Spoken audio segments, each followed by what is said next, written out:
بسم اللہ الرحمن الرحیم۔ سلسلہ دروس احیاء العلوم بحمد اللہ تعالی۔ آج ہمارا درس نمبر 95 ہے۔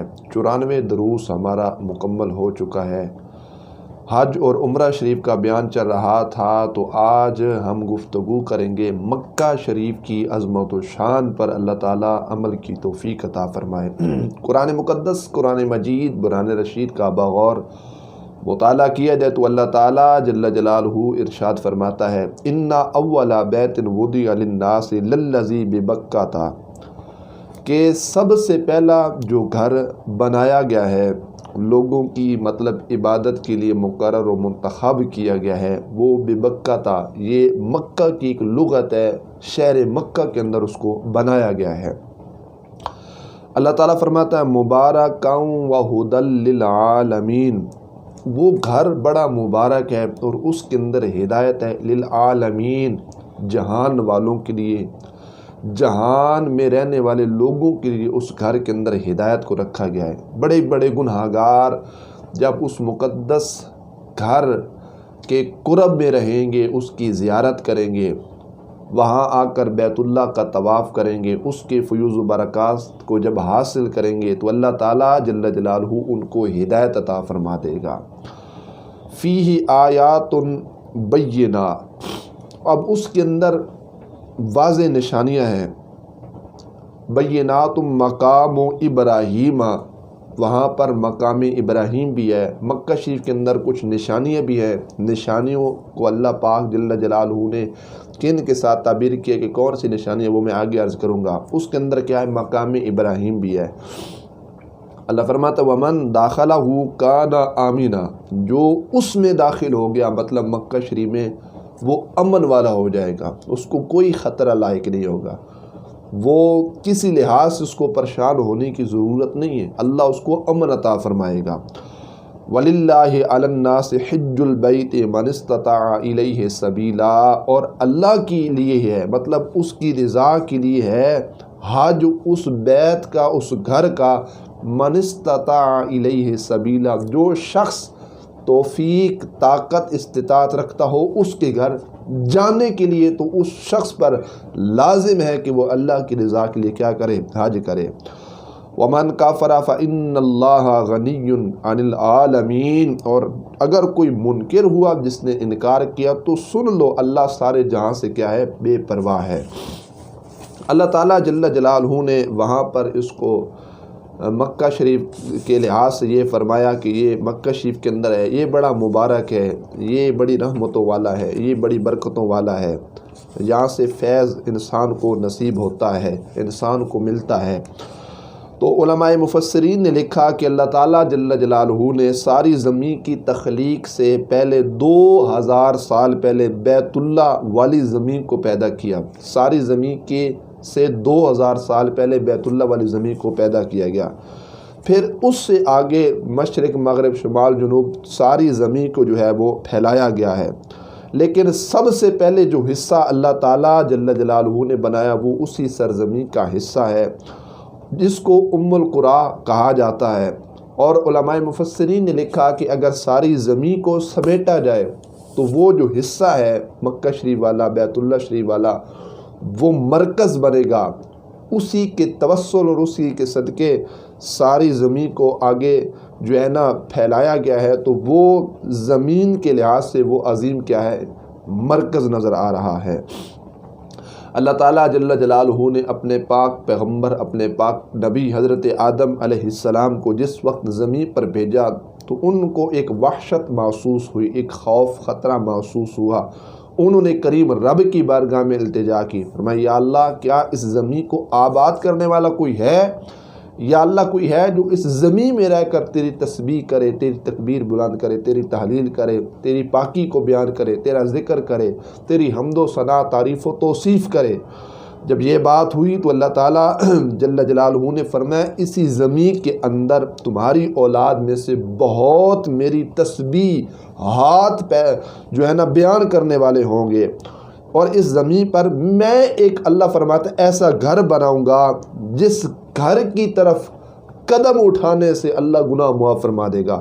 اشارہ تھا اس بات کی طرف کہ اسی مقام پر بیت اللہ شریف اللہ بنائے گا، جہاں لوگوں کے آنے والے قدموں کے وجہ سے جو اس گھر کی زیارت کے لیے آئیں گے، اللہ لوگوں کے گناہ معاف فرمائے گا۔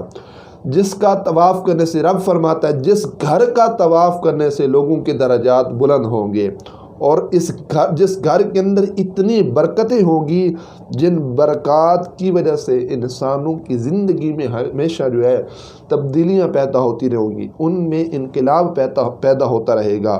اور ایک روایت میں آدم علیہ السلام جب تشریف لائے تو ساتھ ایک خیمہ بھی لائے۔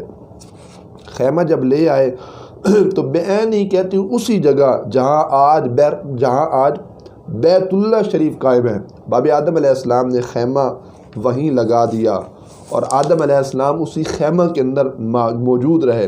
اس کے بعد کہتے ہیں اسی جگہ پر بیت اللہ شریف کی بنیاد رکھی گئی، جس سرزمین کے اوپر آدم علیہ السلام نے کیا رکھا تھا؟ اپنا خیمہ رکھا تھا، جہاں پر انہوں نے اپنا ٹھکانہ بنایا تھا۔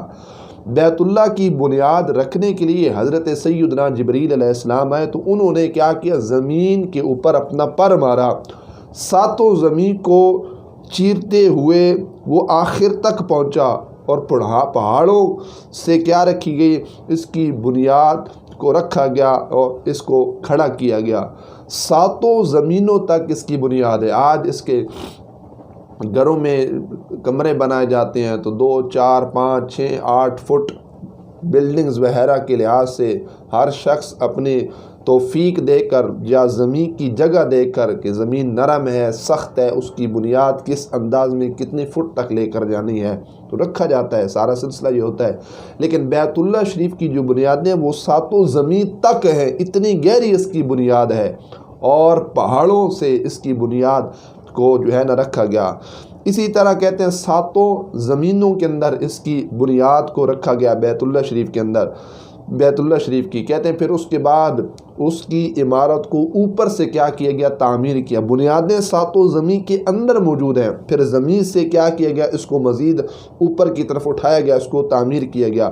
حضرت آدم علیہ السلام جس خیمہ میں رہے، وہ خیمہ جو تھا وہ اوپر آسمان پر اٹھا لیا گیا، اور ایک روایت میں آتا ہے کہ اسی ہی کو بیت المعمور کہا جاتا ہے، مطلب جو فرشتوں کا قبلہ ہے۔ اور ایک روایت میں یہ بھی ہے کہ بیت المعمور جو ہے نا وہ علیحدہ چیز ہے، لیکن بعین ہی جس مقام پر بیت اللہ ہے اس کے سیدھا اوپر اگر دیکھا جائے اور سیدھا اوپر تصور کیا جائے تو وہاں پر کیا ہے؟ بیت المعمور ہے جو فرشتوں کا قبلہ ہے۔ نیچے بیت اللہ ہے، اسی کے بالکل اوپر بیت المعمور ہے، جس کو کیا کہا جاتا ہے؟ فرشتوں کا قبلہ۔ تو اس واسطے اللہ تعالیٰ جل جلالہ نے اس کو بڑی شان و عظمت سے نوازا ہے۔ نبی اکرم صلی اللہ تعالیٰ علیہ وآلہ وبارک وسلم سے جب حضرت سیدنا ابو ذر غفاری رضی اللہ تعالیٰ عنہ روایت کرتے ہیں، پوچھتے ہیں، عرض کرتے ہیں یا رسول اللہ صلی اللہ علیہ وسلم، سب سے پہلے زمین پر کون سی مسجد کو بنایا گیا؟ ہمارے آقا صلی اللہ علیہ وسلم ارشاد فرماتے ہیں مسجد الحرام، سب سے پہلے روئے زمین پر مسجد حرام شریف کو بنایا گیا، اور یہ اللہ تعالیٰ جل جلالہ کی سب سے پہلے روئے زمین کے اندر یہی مسجد حرام پہلی مسجد ہے۔ انہوں نے پوچھا دوسری مسجد کون سی ہے؟ تو نبی اکرم صلی اللہ علیہ وسلم نے ارشاد فرمایا مسجد اقصی، یہ دوسری مسجد ہے زمین کے لحاظ سے۔ پھر جو ہے نا یہ نبی پاک صلی اللہ تعالیٰ علیہ وآلہ وبارک وسلم نے ارشاد فرمایا۔ پھر اللہ تعالیٰ جل جلالہ اسی آیت میں آگے ارشاد فرماتا ومن کانا، اس کے اندر ہدایت بھی ہے، اس کے اندر برکت بھی ہے جہان والوں کے لیے، لیکن آگے اللہ فرماتا ہے ومن داخلہ کان آمینہ، جو اب اس گھر میں داخل ہوگا اللہ اس کو امن عطا فرمائے گا، وہ امن والا ہو جائے گا۔ اللہ اکبر۔ اور آگے اللہ تعالیٰ جل جلالہ نے اب کیا دی ہے؟ امن عطا فرمایا ہے، کس لحاظ سے کہ اب اللہ تعالیٰ جل جلالہ نے آگے اسی آیت کے اندر آگے مزید ارشاد فرمایا کہ فیہ آیات بینات، اس کے اندر کیا ہیں جی؟ واضح نشانیاں ہیں، واضح دلیلیں ہیں۔ مقام ابراہیم جہاں پر اللہ کے پیارے پیغمبر خلیل حضرت ابراہیم خلیل اللہ علیہ السلام کے قدمین لگے، وہ اللہ کے بدے کے قدم ہیں، اللہ کریم جل جلالہ نے اپنے بندے کے قدم کو اپنی نشانی قرار دیا ہے۔ صفا مروہ جہاں پر حضرت سیدہ ہاجرہ رضی اللہ تعالی عنہا دوڑی تھیں اپنے بچے کی پیاس کو دور کرنے کے لیے پانی کی تلاش میں، تو جہاں پر نیک لوگوں کے قدم لگ جائیں تو ان کو اللہ کیا فرماتا ہے؟ اپنی نشانیاں فرماتا ہے۔ اللہ اکبر۔ تو بہرحال اب اس کے اندر جو داخل ہوگا وہ کیا ہو جائے گا؟ امن والا ہوگا۔ امن کیسے ہوگا کہ ہمارے آقا صلی اللہ تعالی علیہ وآلہ وبارک وسلم نے ارشاد فرمایا، حضور فرماتے لا یحل لأحدکم ان یحمل بمکہ السلاح، حضور فرماتے ہیں کوئی شخص مکہ شریف کے اندر ہتھیار لے کر نہ جائے۔ کیوں؟ حضور فرماتے ہیں یہ تو امن کی جگہ ہے کہ لوگ داخل ہوں گے تو ان کو اللہ امن عطا فرماتا ہے، تو پھر یہاں پر ہتھیار لانے کا کیا مقصد ہے؟ اور آگے ایک اور مقام پر مشکات کی حدیث ہے، ہمارے آقا صلی اللہ تعالی علیہ وسلم ارشاد فرماتے ہیں اس کے خاردار درخت کو نہ کاٹا جائے۔ ہائے ہائے، یہ امن کی جگہ ہے، ان کے درختوں کو کیوں کاٹتے ہو؟ اس کو نہ کاٹا جائے۔ اور ایک اور مقام پر میرے آقا صلی اللہ علیہ وسلم ارشاد فرماتے ہیں یہاں شکار کو نہ یہاں کے شکار کو ہانکا جائے اور اس کے شکار کو بھگایا نہ جائے۔ شکار کو کچھ نہیں کہنا، کیوں؟ فرمایا یہاں پر اللہ ہر شخص کو ہر چیز کو کیا کرتا ہے؟ امن عطا فرماتا ہے۔ اللہ اکبر۔ پھر یہ بھی مسئلہ علماء نے لکھا ہے کہ حرم کا جو شکار ہے اس کو نہ بھگایا جائے، یہاں تک کہ پابندی لگا دی گئی کہ جو حرم کے شکار کو خود نہیں بھگاتا، خود قتل نہیں کرتا، صرف کسی کو بتاتا ہے کہ وہ فلاں مقام پر شکار ہے، تم وہاں پر جاؤ اس کا شکار کرو، مطلب جس نے مخبری دی، خبر دے دی کہ وہاں پر شکار ہے، خود شکار نہیں کیا، خود جانور کو قتل نہیں کیا، تو اللہ فرماتا ہے فقہاء نے لکھا ہے کہ اگر کوئی دوسرا بھی شکار کر لے تو اس شخص کو پھر بھی ایک دم دینا لازم پڑ جائے گا، ایک قربانی دینا لازم پڑ جائے گی۔ وجہ کیا ہے کہ اس نے اس شکار کی کیا دی تھی؟ خبر دی تھی۔ اتنی پابندی ہے کہ شکار کی تم نے خبر بھی نہیں دینی۔ وجہ کیا ہے کہ اس سرزمین پر اور اس خطے پر اللہ نے ہر چیز کو کیا دیا ہے؟ امن عطا فرمایا ہے۔ شکار کو نہ بگایا جائے، یہاں تک کہ آدمی کے کہتے ہیں بدن کے اوپر اگر جوں بھی موجود ہو تو اس کو مارنے کی بھی اجازت نہیں ہے۔ کیوں؟ ومن کانا داخلہ آمینہ، اللہ فرماتا ہے کیا کہ ومن داخلہ کانا آمینہ، ومن داخلہ کانا آمینہ، جو اس میں داخل ہو گیا اللہ اس کو امن عطا فرمائے گا۔ فرمایا یہاں پہ کچھ ایسی ویسی حرکت کچھ بھی نہیں کرنا۔ اور علماء فقہاء نے بڑی جو ہے نا خوبصورت بات لکھی ہے کہ کہتے ہیں یہاں تک کہ جانور بھیڑیوں کتوں کو دیکھا گیا ہے ہرنیوں کے پیچھے لگے ہیں، مگر جب ہرنی حدود حرم کے اندر داخل ہو جاتی ہے تو بھیڑیا واپس لوٹ آتا ہے، کتا واپس لوٹ آتا ہے۔ حرم کا احترام خالق کائنات جل جلالہ نے انہیں بھی سکھایا ہے۔ یہ وہ جگہ ہے جو امن کی جگہ ہے، یہاں پر جو داخل ہو جاتا ہے اللہ اس کو امن عطا فرما دیتا ہے۔ تو جس کو امن رب کی ذات کی طرف سے جس کو امن مل رہا ہو، ہم کون ہوتے ہیں ان چیزوں کو چھیڑنے والے یا وہاں پر اپنی حرکات کرنے والے؟ اور آگے نبی پاک علیہ السلام ارشاد فرماتے ہیں وَلَا يُخْتَلَ خَلَاهَا، فرمایا اس کا گھاس نہ کاٹا جائے، فرمایا ہر چیز کو وہاں پر کیا ہوتا ہے؟ امن نصیب ہوتا ہے۔ اللہ اکبر۔ حضرت سیدنا ابراہیم علیہ السلام جب اپنی اولاد کو اسماعیل علیہ السلام کو اور اپنی زوجہ محترمہ کو وہاں پر چھوڑ کر تشریف لائے تھے، قربانی کے موضوع پر اکثر آپ یہ واقعات سننا چاہتے ہیں لیکن میں اس طرف نہیں جانا چاہتا، تو آپ نے ایک دعا کی تھی۔ وہ دعا کیا تھی کہ یا اللہ یہاں پر ایک آبادی کم ہے، آبادی لوگوں کی زیادہ ہو اور لوگوں کے دل جو ہے نا وہ اس طرف میلان کر جائیں اور لوگ اس کی طرف کیا کریں؟ توجہ کریں۔ اللہ اکبر۔ اور آگے انہوں نے فرمایا تھا وَارْزُقْهُم مِّنَ الثَّمَرَاتِ، انہیں ثمرات کا رزق عطا فرما، یہاں پر کوئی بھوکا نہ مرے، اور اس کے رہنے والوں کو طرح طرح سے پھلوں سے روزی عطا فرما تاکہ یہاں پر کسی کو کوئی پریشانی نہ بنے۔ اللہ اکبر، اللہ اکبر۔ حضرت ابراہیم علیہ السلام کی دعا کو اللہ پاک جل جلالہ نے قبول کیا تو اللہ نے اب ڈپٹی لگائی پیارے پیغمبر ابراہیم خلیل کی کہ آپ کیا کیجئے، آپ اعلان کیجئے تاکہ لوگ حج کے لیے آئیں۔ قرآن مقدس نے کہا نا وَأَذِّن فِي النَّاسِ بِالْحَجِّ يَأْتُوكَ رِجَالًا وَعَلَىٰ كُلِّ ضَامِرٍ يَأْتِينَ مِنْ كُلِّ فَجٍّ عَمِيقٍ، لوگوں میں حج کی ندا جو ہے، حج کی آواز، حج کا اعلان سر عام کیا جائے تاکہ وہ تیرے پاس حاضر ہوں۔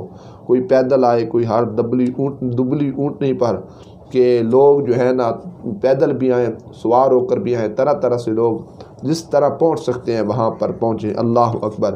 ابراہیم علیہ السلام نے عرض کی یا اللہ میں یہ اعلان کیسے کروں گا، میری آواز کیسے پہنچے گی؟ تو خالق کائنات جل جلالہ نے ارشاد فرمایا پیارے پیغمبر اے ابراہیم علیہ السلام، تم جبل ابی قبیس، ایک پہاڑ ہے جس کو روئے زمین میں جتنے پہاڑ ہیں سب سے پہلے اس پہاڑ کو پیدا کیا گیا، فرمایا پیارے خلیل اس کے اوپر چڑھ جاؤ اور لوگوں کے اندر کیا کرو، اعلان کرو اس گھر کے حج کا۔ اب کیا ہوا، حضرت ابراہیم علیہ السلام اس پہاڑ کے اوپر تشریف لے گئے اور آپ نے جا کر کیا کیا، اعلان کیا۔ کہتے ہیں کہ کائنات میں رہنے والا ہر وہ شخص اس نے اس اعلان کو سنا، اور بلکہ یہاں تک لکھا گیا کہ باپ کی جو پشت میں تھا یا ماں کے شکم میں تھا اس نے بھی حضرت ابراہیم علیہ السلام کا اعلان سنا۔ اور پھر کیا ہوا، جس کو حضرت ابراہیم علیہ السلام نے دعوت کی، جس نے لبیک کہا کہ میں حاضر ہوں، اس کے مطابق وہ کیا کریں گے، حج اور عمرہ کریں گے، اسی کے مطابق وہ کیا کریں گے، وہاں پہ حاضری دیں گے۔ اللہ اکبر۔ اللہ چاہتا تو خود بھی اعلان تو کر سکتا تھا، کیا رب اگر اعلان کرتا تو کوئی شخص وہاں پر نہ آتا، چاہے وہ سواری پہ آتا، پیدل نہ آتا، لوگ آتے، کیا نہ آتے، لیکن اللہ پاک جل جلالہ نے پیارے پیغمبر ابراہیم خلیل کی زبان سے اعلان کروا کر دنیا والوں کو بتا دیا کہ میں لوگوں کو بتانا چاہتا ہوں کہ یہ خلیل میرا ہے، میں نے خلیل کی آواز میں وہ تاثیر رکھی ہے۔ جبل ابو قبیس پہ یہ کھڑے ہو کر جب یہ اعلان کرے گا تو اس کی ندا جو ہے لوگ ماں کے پیٹ کے اندر بھی سنیں گے، باپ کی پشت کے اندر بھی جو لوگ اس دنیا میں بھی نہیں آئے وہ بھی سنیں گے، کائنات کا ذرہ ذرہ اس کی آواز کو سنے گا، تاکہ پتہ چل جائے جس خلیل کو میں نے اتنا مقام عطا فرمایا، اتنی شان و عظمت عطا فرمائی، پتہ نہیں بعد میں آنے والا وہ پیغمبر جو خلیل کا بھی نبی، جو خلیل کا بھی سردار، جو نبیوں کا سردار بن کے آئے گا، اللہ فرماتا ہے میں نے اس کو پتہ نہیں کتنی شانوں سے نوازا ہوگا۔ اللہ اکبر۔ ہمارے آقا صلی اللہ علیہ وسلم ارشاد فرماتے اے مکہ تو کتنا عمدہ شہر ہے، مجھے کس طرح محبوب ہے۔ سرکار مکہ شریف سے بڑی محبت کیا کرتے تھے۔ اور آگے ہمارے آقا صلی اللہ علیہ وسلم ارشاد فرماتے ہیں اگر میرے لوگ مجھے مجبور نہ کرتے، اگر مجھے ہجرت کے لیے مجبور نہ کرتے، اللہ کی طرف سے آرڈر نہ آتا اور میں ہجرت نہ کرتا، تو سرکار مدینہ صلی اللہ علیہ وسلم ارشاد فرماتے ہیں میں تجھے چھوڑ کر کہیں بھی نہ جاتا۔ حضور مکہ سے بڑی عقیدت و محبت کیا کرتے تھے۔ ہمارے آقا صلی اللہ علیہ وسلم جب مدینہ پاک کی طرف جب جانے لگے تو حضور علیہ السلام بار بار مڑ کے خانہ کعبہ مکہ شریف کو دیکھا کرتے تھے، اور حضور فرماتے تھے میں اس سے بڑی محبت کرتا ہوں، اگر میں یہاں سے ہجرت نہ کرتا، مجھے لوگ مجبور نہ کرتے، تو میں کبھی بھی مکہ شریف کو چھوڑ کے نہ جاتا۔ تو اللہ تعالی ہم سب کو اس مقدس سرزمین بالخصوص بیت اللہ شریف فیوز و برکات سے اللہ ہم سب کے سینوں کو مستفیض فرمائے، اور اللہ تعالی ہم سب کو وہاں کی با ادب حاضری عطا فرمائے۔ اللہ تعالی حجت الاسلام امام غزالی رحمۃ اللہ علیہ کے درجات بلند فرمائے، آپ کی علمی روحانی فیوز و برکات سے اللہ مجھ سمیت آپ سب کے سینوں کو مستفیض فرمائے۔ وآخر دعوانا ان الحمد للہ تعالی رب العالمین۔